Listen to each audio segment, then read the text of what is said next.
The United States is officially over $38 trillion in debt. That number is so large it barely feels real. It is bigger than the GDP of every country on Earth combined except one. And yet, despite record deficits, massive spending, global instability, and rising interest rates, America is not collapsing under its debt.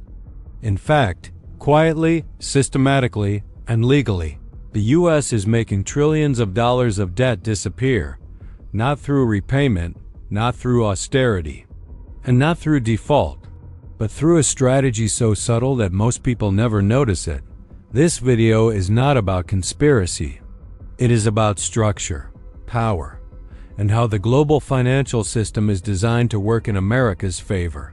By the end of this video, you will understand why U.S. debt does not behave like normal debt, how inflation, currency dominance, and financial engineering erase liabilities, and why this system works for the U.S., but almost no one else.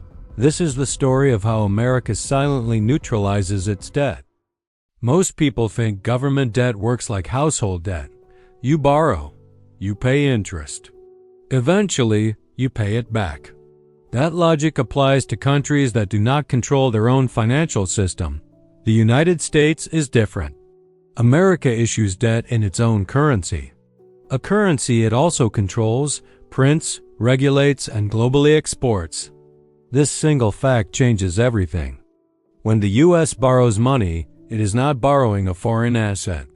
It is creating dollar-denominated obligations inside a system it dominates. U.S. Treasury bonds are not treated as risk. They are treated as the foundation of the global financial system. Banks use them as collateral. Central banks store them as reserves. Markets price everything against them. This means U.S. debt is not just borrowing. It is infrastructure. And the safest place to store them is U.S. Treasuries. This creates a permanent demand loop. U.S. runs deficits, dollars flow overseas, those dollars return as Treasury purchases. This means U.S. debt is continuously absorbed by the global system, not out of generosity, out of necessity. Now we reach the most misunderstood part of the strategy: inflation. Most people think inflation is simply prices going up, but at the sovereign level, inflation does something else. It reduces the real value of debt. If the U.S. owes $10 trillion and inflation averages 5 to 6% while GDP grows nominally, then the debt becomes easier to carry, even if the number increases. The debt did not vanish on paper, but its real economic weight shrinks. This is why governments tolerate moderate inflation, long-term fixed-rate debt is powerful, and creditors quietly lose purchasing power. Inflation is not an accident. It is a pressure release valve. During crises, something extraordinary happens. The Federal Reserve steps in not as a lender, but as a buyer of last resort. Through quantitative easing, the Fed purchases treasuries using newly created reserves. What does this mean in practice? The government owes money to an institution that is part of the government system itself. This is internalized debt. Interest paid to the Fed is returned to the Treasury. The liability exists on paper, but economically it becomes circular.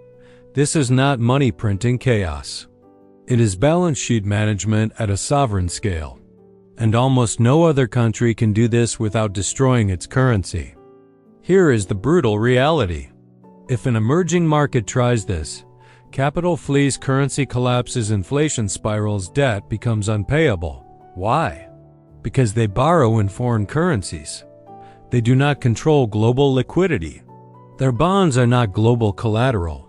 The U.S. operates under a different rulebook. Its debt is the asset others depend on. That is the privilege and burden of reserve currency status.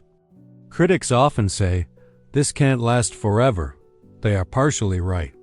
The system depends on trust in U.S. institutions, dollar dominance in trade, financial stability challenges exist. Rising interest costs, political dysfunction, geopolitical fragmentation, but replacing this system would require a new reserve currency, a deeper bond market, military, legal, and institutional trust. No alternative currently comes close. Not the euro. Not the yuan. Not crypto. At first glance, rising interest rates look dangerous for the United States. Higher rates mean higher interest payments, larger annual deficits, more pressure on the federal budget, but this is only half the story. Higher interest rates also do something extremely important. They strengthen the dollar. When U.S. rates rise, global capital flows into dollar assets. Treasuries become more attractive. Emerging markets lose capital. This strengthens U.S. purchasing power globally.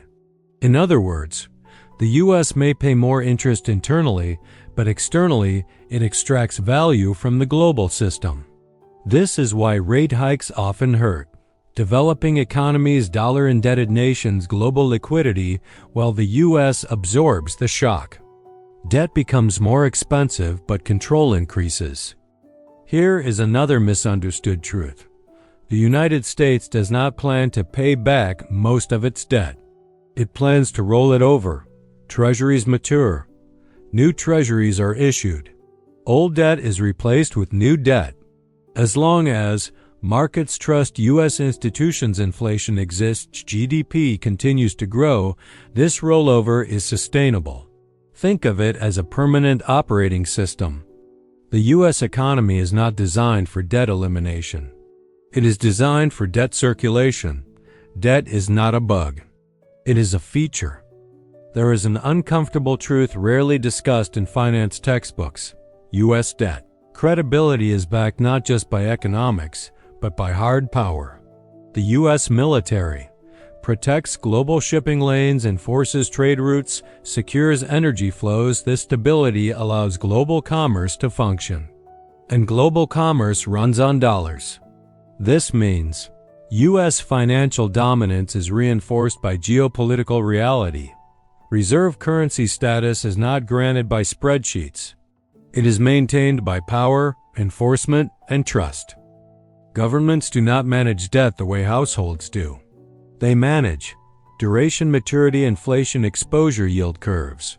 The U.S. Treasury deliberately issues long-term fixed-rate debt, short-term bills for liquidity control, inflation-linked bonds for signaling. This allows risk distribution, predictable servicing costs, market confidence. Debt becomes a financial instrument, not a burden. Here is the question most people never ask. If the U.S. is not truly paying its debt, then who is? The answer is complex. Debt costs are absorbed through global inflation spillovers, currency devaluation in weaker economies, lower purchasing power for foreign reserve holders when dollars lose value. Foreign holders lose silently, U.S. liabilities shrink in real terms. This is not theft. It is system design. Debt is not only mathematical, it is psychological. Markets believe the U.S. will not default. The dollar will remain liquid, treasuries will be honored. As long as this belief holds, the system holds. Debt crises happen when trust collapses, not when numbers grow. And historically, U.S. institutions have preserved that trust even through chaos. Yes, but not easily. Failure would require loss of military dominance, collapse of institutional credibility, replacement of dollar trade settlement, coordinated global exit. These are decades-level shifts, not sudden events. Debt alone will not cause collapse. Loss of system control would? This is not abstract theory. This system affects inflation in your country, interest rates on your loans, currency strength, asset prices. Understanding U.S. debt means understanding global money flow. If you understand this system, you stop fearing headlines. You start reading structure. U.S. government debt is not just a liability.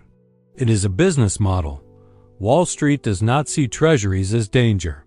It sees them as risk-free collateral trading instruments, yield benchmarks.